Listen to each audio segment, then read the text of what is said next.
Visakhapatnam parliament నియోజకవర్గం వైకాపా అభ్యర్థి బొత్స ఝాన్సీ ప్రచారంలో భాగంగా ముఖ్యమంత్రి జగన్మోహన్ రెడ్డి అమలు చేస్తున్న సంక్షేమ కార్యక్రమాలు మరియు చేస్తున్న అభివృద్ధిని గురించి వివరిస్తూ ముందుకు సాగుతున్నారు. శనివారం నియోజకవర్గ పరిధిలో పలు ప్రాంతాల్లో పర్యటించిన బొత్స ఝాన్సీ ప్రజలను ఉద్దేశించి మాట్లాడుతూ మళ్లీ జగన్ అధికారంలోకి వస్తేనే అభివృద్ధి కొనసాగుతుంది, సంక్షేమ కార్యక్రమాలు సాగుతాయని అన్నారు. కూటమి పేరుతో మాయమాటలు చెబుతున్న వారికి ఓట్లు వేస్తే రాష్ట్రం మళ్లీ వెనక్కి వెళ్తుందని ఆమె అన్నారు. రోడ్లు, ఫ్లైఓవర్లు, పరిశ్రమలు, టూరిజం మొదలైన వాటన్నిటితో జీడీపీలో అగ్రస్థానం సాధించేందుకు అన్ని అవకాశాలు ఉన్న విశాఖను పరిపాలనా రాజధానిగా చేసుకుంటే వేగవంతమైన అభివృద్ధి సాధించవచ్చని ఆమె అన్నారు. తనకు అవకాశం ఇస్తే రానున్న 5 నుంచి 10 ఏళ్ల కాలంలో విశాఖపట్నం రూపురేఖలు మారిపోతాయని భరోసా ఇచ్చారు. ఈ ప్రాంత ఎంపీగా తనను గెలిపిస్తే కొత్త రైల్వే లైన్లు, ఎలక్ట్రిఫికేషన్, రైల్వే అనుబంధ పరిశ్రమలు, అవసరమైన రైల్వే అండర్ ఓవర్ బ్రిడ్జిలు తదితర వాటిపై ప్రత్యేక దృష్టి సారిస్తానని, అలాగే కేంద్రంతో ముడిపడి ఉన్న అన్ని అంశాలపై ప్రత్యేక చొరవ చూపుతానని ఆమె హామీ ఇచ్చారు.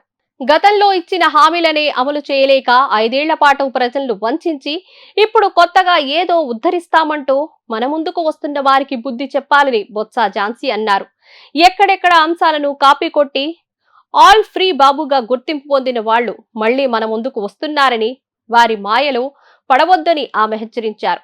తూర్పు నియోజకవర్గంలోని వెంకోజీపాలెం సిఎంఆర్ ఫంక్షన్ హాల్లో శనివారం జరిగిన క్రైస్తవ ఆత్మీయ సమావేశంలో ఆమె పాల్గొన్నారు. మన ఓటు చాలా విలువైనదని, గతంలో దాన్ని సద్వినియోగపరుచుకొని జగన్మోహన్ రెడ్డి గారి పాలన తెచ్చుకున్నామని, ఇప్పుడు కూడా అదే విధంగా వ్యవహరించి అందరి సంక్షేమం కాంక్షించే జగనన్న పాలనే తెచ్చుకుందామని అన్నారు.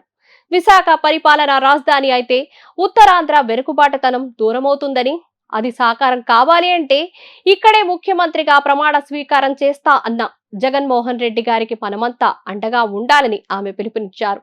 విశాఖపట్నం దశ దిశ మారాలి అంటే మరోసారి వైఎస్ఆర్సీపీ అధికారంలోకి రావాల్సిందేనని బొత్స ఝాన్సీ అన్నారు. విశాఖను పరిపాలన రాజధానిగా చేసుకుని 1,00,00,000 కోట్ల రూపాయలతో విజన్ విశాఖతో అభివృద్ధి పనులు కావాలి అంటే ముఖ్యమంత్రి వైఎస్ జగన్ తోనే సాధ్యమని ఆమె అన్నారు. ప్రభుత్వ రంగ సంస్థలను కాపాడుకోవడానికి ఫ్లైఓవర్లు, 6 లైన్ల రోడ్లు, అంతర్జాతీయ స్థాయి స్టేడియంలు తదితర మౌలిక సదుపాయాల విస్తరణ వైఎస్ఆర్సీపీతోనే సాధ్యమని, అందుకు ప్రజలంతా ఓటు ద్వారా మద్దతు పలకాలని బొత్స ఝాన్సీ విజ్ఞప్తి చేశారు. ఈ నియోజకవర్గంలోనే ఉందని, ఇక్కడి గళాన్ని పార్లమెంట్లో వినిపించే అవకాశం కల్పించాలని ఆమె విన్నవించారు. ముఖ్యమంత్రి జగన్మోహన్ రెడ్డి గారి సంకల్పమైన ఉత్తరాంధ్ర సమగ్రాభివృద్ధికి కలిసికట్టుగా పాటుపడదామని అన్నారు. గడప గడపకు సంక్షేమ ఫలాలు అందాలి అంటే ముఖ్యమంత్రిగా జగనన్నే ఉండాలని, అందుకు ఆయన ప్రతినిధులుగా ఇక్కడ అసెంబ్లీ, పార్లమెంటు స్థానాలకు పోటీ చేస్తున్న తనను, ఆనంద్ కుమార్ ను తమ ఓటు ద్వారా ఆశీర్వదించాలని విజ్ఞప్తి చేశారు. ముఖ్యమంత్రిగా తాను చేసిన పనులను, అమలు చేసిన సంక్షేమ పథకాలను మేనిఫెస్టోలో స్పష్టంగా చెప్పిన గొప్ప వ్యక్తి మన సీఎం జగన్మోహన్ రెడ్డి గారని అన్నారు.